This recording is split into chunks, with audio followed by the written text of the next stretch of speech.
Coming up on Chicago Bears Now, I'm going to take a look at 5 UFL players the Bears could sign the United Football League. Wrapping up, if you're wondering, yes, that is the XFL-USFL merger that took place this year. A couple interesting names out there that I want to dive into. But first, who wants a free jersey? I know you do. Well, here's how you could have a chance to win one. All you got to do is follow our Bears Facebook page. Once we get to 4,000 followers, we will do a drawing for a lucky winner to win a Caleb Williams jersey or another jersey of your choice based on what's available. We're at about 2,700 followers over there, so let's get to 4,000. It's facebook.com/chatsportsbears, facebook.com/chatsportsbears. I know a lot of you guys are big in the Facebook game, so go give us a follow over there.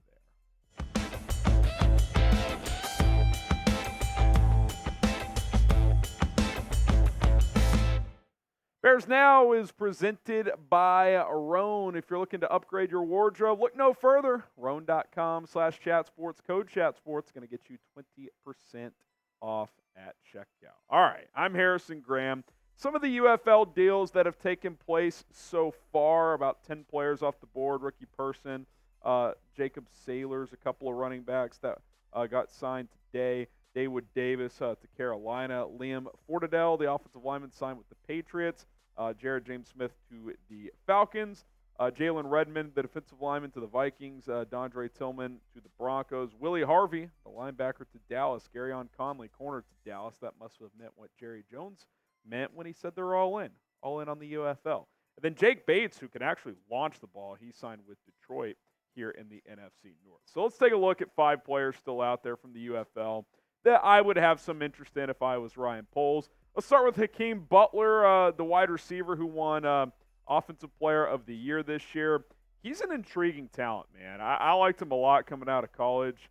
Big size player, 45 catches, 652 yards, and 5 touchdowns. Put up some big numbers in the UFL this year. Like I mentioned, he was the Offensive Player of the Year in the league this season. His team made the semifinals, and I thought it was pretty noteworthy that afterward, Wade Phillips told him, got picked up on a hot mic, that he's going to do everything he can, talk to everyone in the NFL he can to encourage them to sign Butler because he belongs on an NFL team. Those are Wade Phillips' words. You look at his last year in college at Iowa State, just monster season. 1,300 yards, 9 touchdowns, big play machine, 22 yards per catch on 60 catches is kind of nuts when you think about it. He's still pretty young. He's like 27. Played his college ball at Iowa State, was a 4th-round pick for the Cardinals, who I thought at the time would be a pretty good fit in Cliff Kingsbury's offense. Didn't work out. Bounced around a bit, ended up in Philadelphia. That's the last time he's played in the NFL. Great size and speed combo, 6'5", 227, ran a 4.48 in the 40-yard dash. He can stretch the field.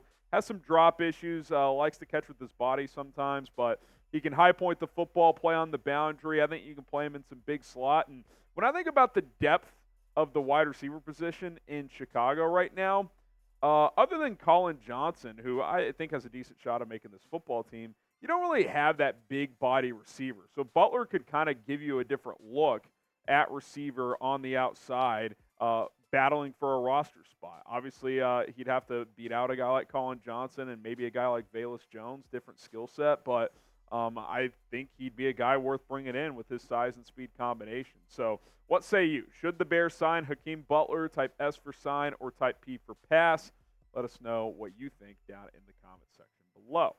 We are sponsored by Roan here on today's show, and the Commuter Collection by Roan is the best men's closet wear out there right now, as they reinvented the men's closet. With this Commuter Collection, they've got dress shirts, polos, shorts, pants, blazers, everything you need regardless of the occasion. If you're going to a wedding or funeral, you can get all dressed up with Roan. If you're going to hit 18 holes of golf, you can get going with a polo and a pair of shorts. If you want to find something in between, maybe a nice little happy hour, you can throw on a polo and some pants from Roan. It's all available. Roan.com/chatsports, RHONE.com/chatsports. Code chatsports gets you 20% off. Machine washable, 4-way stretch fabric, anti-odor technology. It is fantastic. No longer have to go to the dry cleaners due to that machine washable ability. Check out Roan today. It's RHONE.com/chatsports. Code chatsports gets you 20% off. All right, Kohl Levao, the offensive lineman, interior offensive lineman, is another name out there as well. Played his college ball at Hawaii. Massive human being at about 350 pounds. So typically Bears like their offensive linemen a little bit lighter, guys who are a little more springy on their feet. But interesting depth guy you could bring in. He could play guard and center, and I think you could certainly add more depth there. I think it'd be a long shot for him to make the 53-man roster, but maybe he's a guy you try to develop on the practice squad or something like that. Maybe he competes with the Doug Kramer type to be that third center who, again, is on the practice squad, so he's a potential name to monitor. Breeland Speaks, who had the most draft notoriety of any player on this list that we're going to get to, former second-round pick, pass rusher who just did not pan out in the NFL, but he was the defensive player of the year in the league, 9.5 sacks, 13 tackles for loss, kind of a defensive end outside linebacker hybrid, but he's put on some weight. I think he's like 270 now. He used to be a little bit lighter. So in a 4-3 scheme, I think he'd fit the bill in terms of the height-weight combo there as an edge rusher. Obviously, we've talked a lot about adding pass rushers to this front. I don't think Breeland Speaks or anyone from the UFL is, going to fit the mold of, a plug-and-play starter. But maybe he comes in, competes for a roster spot, or is a potential practice squad candidate. And I think something that is noteworthy in this case with Breeland Speaks is Ryan Poles is familiar with him. He was in the Chiefs front office when they made him a second-round pick in the 2018 NFL draft. So, this guy has at least, not necessarily skins on the wall in the NFL, but he was a high draft pick not that long ago. So, look, he's gotten to play a lot in the spring leagues the last couple of years. Maybe he gets an opportunity in the NFL to try and kind of jumpstart his career here. A couple more here. Kai Nacua, familiar with that name? You should be. It is the older brother of Puka Nacua. He led or tied for the lead in the UFL this season with 3 interceptions. Pretty good ball skills. He can play on special teams as well. Bounced around the NFL for 5 or 6 years. He's played in 25 career NFL games. So he's got NFL experience. Obviously, his younger brother is awesome. Now, as far as the Bears go at the safety position, I think your top 3 is pretty clear with Byard and Brisker as your starter. Jonathan Owens is your number 3.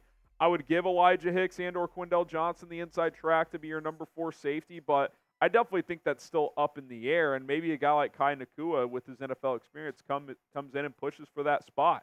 Competes with Hicks and Johnson, Tarvarius Moore in that room. So I think he's worthy of being on a 90-man roster in a training camp. We'll see if the Bears agree and make him that guy. Subscribe to the channel. We will continue to keep you guys in the loop with the latest Chicago Bears news, rumors, free agency, training camp, which is upon us in less than a month, and a whole lot more. So hit that sub button, turn on notifications. We will keep you guys entertained. Okay, Sal Cannella, the tight end who played with the Renegades. He had a pretty good year for Arlington this spring, I should say. And obviously the Bears signed Mercedes Lewis, but if you want to kind of bring in a developmental receiving tight end option, I mean, over 50 catches in a spring lead, 500 yards, 6 touchdowns, pretty decent there overall. Obviously, with Lewis on board, your trio's kind of set, but maybe the Bears opt to keep 4. Maybe they want to add someone to the practice squad that they don't currently have. Maybe they don't think Steven Carlson or Brendan Bates or Tommy Sweeney is worthy of that spot. So, again, I don't think he would be a guy that would threaten to, fight for snaps on the 53-man, but could be a guy you bring into training camp, let him compete, and who knows, maybe you carry a 4th tight end, or maybe he's a guy you bring onto the practice squad.